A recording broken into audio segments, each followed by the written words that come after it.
ॐ नमः शिवाय। तदा कर्ण्यविधिः सोऽथ स्मृत्वा शम्भुपदाम्बुजं विज्ञाय कारणं सर्वं निशिषेधसुतं तदा।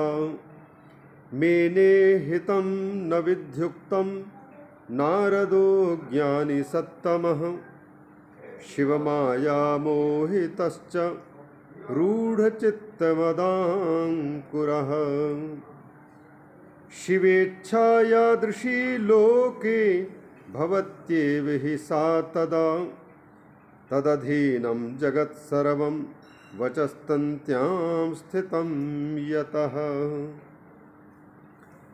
श्री सूत जी महाराज नारद जी के तपस्या और उससे हुए अज्ञान अर्थात भगवान शिव की कृपा से तपस्या सिद्ध हुई, इस बात को भूल करके, और यह मेरी तपस्या मेरे पुरुषार्थ का फल था कि मैं काम पर विजय प्राप्त कर लिया। इस प्रकार से उसको जो अज्ञान पकड़ा, मोह पकड़ा, यह शिव जी की माया का प्रभाव था। उसको वर्णन कर रहे हैं कि ब्रह्मा जी ने जैसे ही नारद जी की बात सुनी तो पहले भगवान शिव को स्मरण किया और सारा कारण उनको ज्ञात हो गया। भगवान शिव को स्मरण करने से रहस्य का पता लग गया, इसलिए उन्होंने अपने पुत्र को मना किया कि ऐसा जब शिव ने भी मना किया है तो फिर तुम्हें किसी के सामने अपने काम विजय की बात नहीं बतानी चाहिए। इस प्रकार से निषेध किया। फिर भी मेने हितम न विद्युक्तम नारदो ज्ञानी सत्तमः।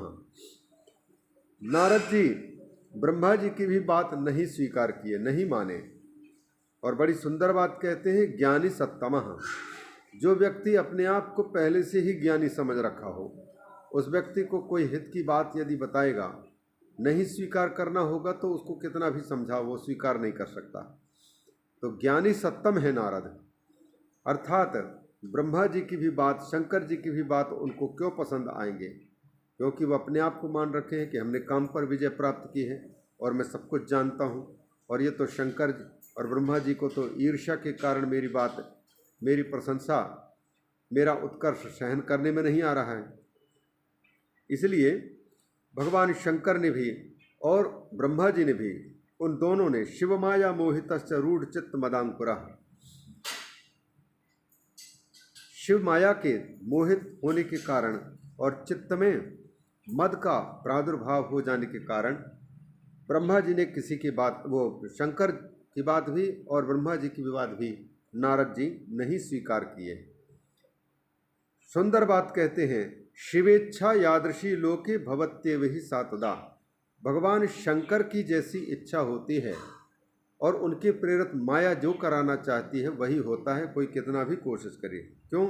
तदधीनम जगत सर्वम, भगवान भोलेनाथ के अधीन है संपूर्ण जगत, और उसी के वाक्तंती वाणी रूपी रज्सी में, फांस में बंधा हुआ व्यक्ति, इसलिए अन्यथा हो भी कैसे सकता है। गोस्वामी तुलसीदास जी ने बिल्कुल हूबहू इन शब्दों का अनुवाद किया है। शंभुदीन उपदेशयति नहीं नारद ही सुहान, भरद्वाज कौतुक सुनहु हरि इच्छा बलवान, राम कीन चाहि सोई होई, करे अन्यथा अस नहीं कोई।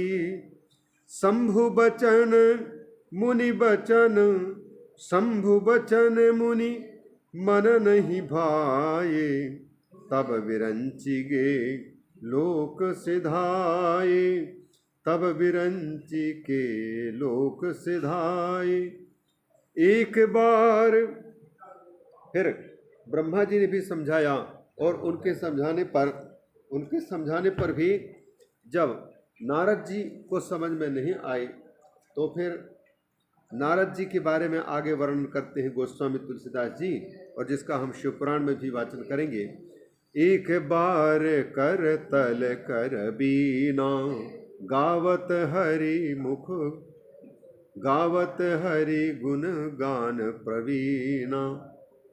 शंकर जी के पास से भी चले थे, ब्रह्मा जी के पास से भी चले। अब तो हाथ में वीणा लेकर के नारद जी भगवान श्री हरि के गुणगान करते हुए चले और पहुँचे कहाँ?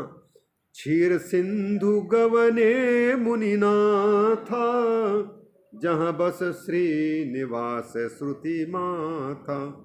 उस क्षीर समुद्र पर पहुँच गए जहाँ पर समस्त शास्त्रों के शिरोमणि या समस्त शास्त्रों के निचोड़ श्रुति शिरोमणि श्री जी का निवास, लक्ष्मीपति निवास करते हैं जिस क्षीर सागर में। वहाँ पहुँचते ही क्या देखते हैं?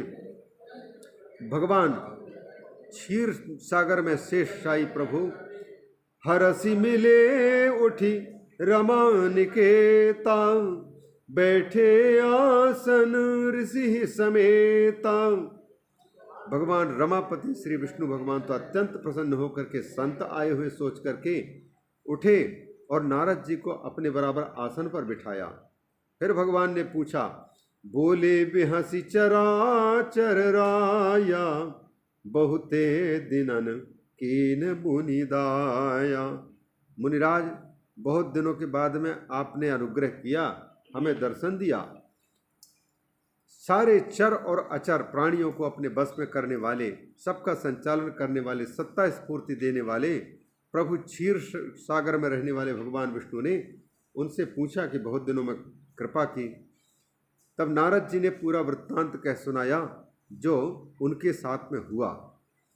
कामचरित नारद सब भाषे, यद्यपि प्रथम बरज शिव राखे।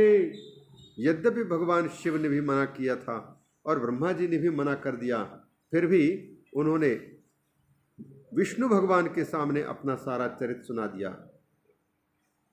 अति प्रचंड रघुपति के माया, यहाँ पर शंभु के माया, जेहि न मोह अस को जग जाया।